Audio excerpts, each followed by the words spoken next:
नमस्कार शेतकरी मित्रांनो, कृषी कल्याण युट्यूब चॅनलमध्ये सर्व शेतकरी बांधवांचं हार्दिक स्वागत आहे। सर्व शेतकरी बांधवांना एक विनंती आहे, या साईडला दिसत असलेल्या काळ्या बटनावरती क्लिक करा, जेणेकरून तुम्ही आम्हाला सबस्क्राइब कराल।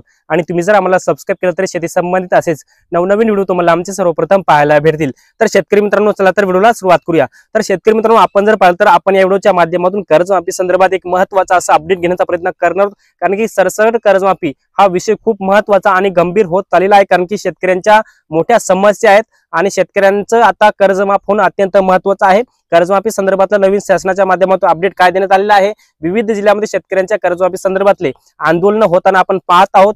कर्जमाफी संदर्भातलं नवीन अपडेट काय, कोणकोणते शेतकऱ्यांचं कर्ज किती आहे, बँकांच्या माध्यमातून शेतकऱ्यांना कर्ज भरायच्या नोटीस येतात, यावेळी शेतकऱ्यांनी काय करायला पाहिजे, या संदर्भात संपूर्ण डिटेलमध्ये चर्चा आपण या व्हिडिओच्या माध्यमातून करणार आहोत। तर नमस्कार, मी ज्ञानेश्वर सवणकर, कृषी कल्याणमध्ये सर्व शेतकरी बांधवांना एक विनंती आहे, हा कर्जमाफीचा व्हिडिओ शेवटपर्यंत पहा, जेणेकरून तुम्हाला कोणतीही अडचण येणार नाही। तर मित्रांनो, चला तर व्हिडिओला सुरुवात करूया।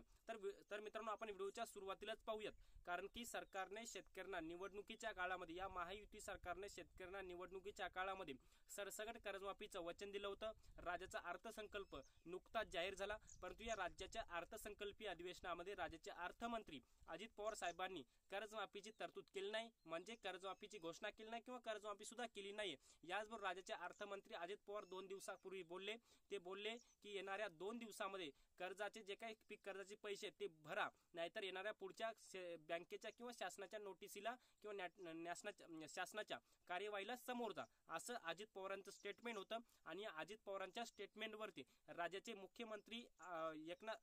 मुख्यमंत्री देवेंद्र फडणवीस साहेब यांनी असं उत्तर दिलेलं की जी भूमिका अजित पवार साहेबांची तीच भूमिका आमच्या सरकारचे, म्हणजे त्यांनी सुद्धा स्पष्टपणे कर्जमाफी करण्यावरून नकार दिलेला आहे, म्हणजे त्यांनी कर्जमाफी करण्यावरून हात झटकलेले आहेत। आणि अजित पवार असं बोलत आहेत की पुढचे 2 ते 3 वर्षे कर्जमाफी सरकार करू शकत नाही, सरकारकडे पैसा नाही, राज्याची आर्थिक स्थिती बरोबर नाही, असं एकनाथ शिंदे साहेब दुसरे उपमुख्यमंत्री त्यांनी बोलले। मग यांना निवडणुकीच्या काळामध्ये यांची आर्थिक परिस्थिती कुठे गेली होती, राज्याची आर्थिक स्थिती निवडणुकीच्या काळामध्ये कुठे गेली होती, हा प्रश्न मला सरकारला विचारायचा आहे। याबरोबरच आपण जर पाहिलं तर सरकारने शेतकऱ्यांची कर्जमाफी संदर्भात फसवणूक केल्याबद्दलचे विविध जिल्ह्यामध्ये आपण सरकारवरती गुन्हे दाखल होताना पाहत आहोत। आपण जर पाहतो बुलढाण्याचे एक युट्यूबर ज्ञानेश्वर खरात पाटील यांनी सुद्धा शिंदखेड राजा इथं त्यांच्या माध्यमातून सरकारवरती 420 चा गुन्हा दाखल करण्यासाठी ते पोलीस स्टेशनला गेले होते। त्यांचे तुम्ही एबीपी माझाचे व्हिडिओ पाहू शकता, TV9 मराठीचे व्हिडिओ पाहू शकता, किंवा त्यांच्या युट्यूब चॅनलचा तुम्ही व्हिडिओ पाहू शकता। त्यांनी सुद्धा ज्ञानेश्वर खरात पाटलांनी एक शेतकऱ्याचा पुत्र म्हणून त्यांनी सुद्धा आपली खरी भूमिका बजावलेली आहे आणि त्यांनी सरकारवर 420 चा गुन्हा म्हणजे फसवणुकीचा गुन्हा सरकारवर दाखल केलेला आहे। परंतु हे पोलीस प्रशासन सरकारवर हा 420 चा गुन्हा दाखल करते का, फसवणुकीचा गुन्हा दाखल करते का, हे सुद्धा पाहण्यासारखं आहे। परंतु सरकारने शेतकऱ्यांना सरसकट कर्जमाफीच्या निवडणुकीच्या काळामध्ये वचन दिलं होतं, आता शेतकऱ्यांची फसवणूक झाली, शेतकऱ्यांची दिशाभूल झाली असं आपण म्हणू शकतो। परंतु आपण जर पाहतो जुन्या कर्जमाफी योजना, म्हणजेच छत्रपती शिवाजी महाराज कर्जमाफी योजना असेल, महात्मा ज्योतिराव फुले शेतकरी कर्जमाफी योजना असेल, या दोन्ही कर्जमाफी योजनेअंतर्गत या अद्यापही पात्र असलेल्या परंतु लाभ नाही मिळालेल्या शेतकऱ्यांचं काय झालं, परंतु शेतकऱ्यांना सुद्धा एकजूट होणं अत्यंत महत्त्वाचं आहे, शेतकऱ्यांना आंदोलन करणं महत्त्वाचे आहे।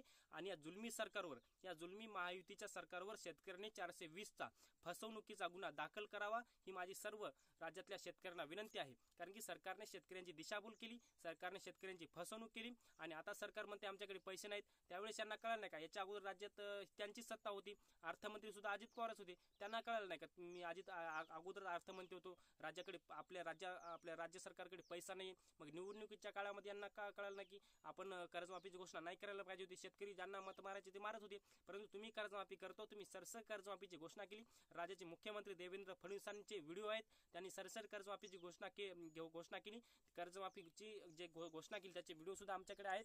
आणि त्यांनी घोषणा केली, आम्हाला वाटलं ही फडणवीस सरकार, हे महायुती सरकार शेतकऱ्यांची कर्जमाफी करेल, त्यामुळे शेतकऱ्यांनी या सरकारला भरघोस मताने निवडून दिलं, मोठ्या प्रमाणामध्ये 235 च्या वर यांचे आमदार निवडून दिले। त्यामुळेच हे कशामुळे शक्य झालं, हे फक्त शेतकऱ्यांमुळे शक्य झालं। शेतकऱ्यांना वाटलं आपण जर या सरकारला मतदान दिलं तर भविष्यातलं आपलं जे काही अर्थसंकल्पीय अधिवेशन जे काही येणार आहे, या अर्थसंकल्पीय अधिवेशनामध्ये आमचं कर्ज माफ होईल, त्यामुळे शेतकऱ्यांनी भरभरून या महायुती सरकारला मतं दिली।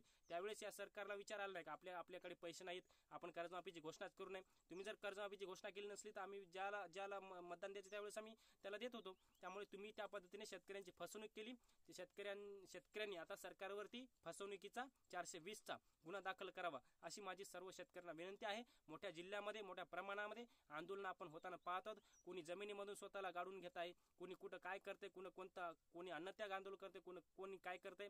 भविष्यातले ह्या आंदोलनाची, कर्जमाफीच्या आंदोलनाची ही धगधगती वाट आता पेटणार आहे. आणि सरकारला सरकारकडे एकच शेतकऱ्यांचं मागणं आहे, ते म्हणजे शेतकऱ्यांची सरसर कर्जमाफी. आणि आम्हाला कर्जमाफी पण पाहिजे नाही, आमच्या मालाला हमी भाव द्या. असं जर केलं तर आम्ही सुद्धा तुम्हाला कर्ज देऊ, अशी एक स्पष्ट भूमिका माझी स्वतःची आहे आणि माझ्या चॅनलची सुद्धा तीच भूमिका आहे. तर मित्रांनो, आता हा व्हिडिओ प्रत्येक शेतकरी बांधवांपर्यंत नक्की पोहोचवा, जेणेकरून प्रत्येक शेतकरी बांधव या कर्जमाफीच्या आंदोलनामध्ये आला पाहिजे आणि कर्जमाफीसाठी जागा झाला पाहिजे. शेतकऱ्यांची एकजूट सरकारला दिसली पाहिजे. शेतकऱ्यांची एकजूट दिसली तरच सरकार या कर्जमाफीचा निर्णय घेईल असं मला वाटतं. त्यामुळे प्रत्येक शेतकरी बांधवांपर्यंत नक्की हा व्हिडिओ शेअर करा आणि व्हिडिओ जर आवडला असेल तर एक लाईक करा आणि सगळ्यांपर्यंत हा व्हिडिओ नक्की पाठवा. धन्यवाद.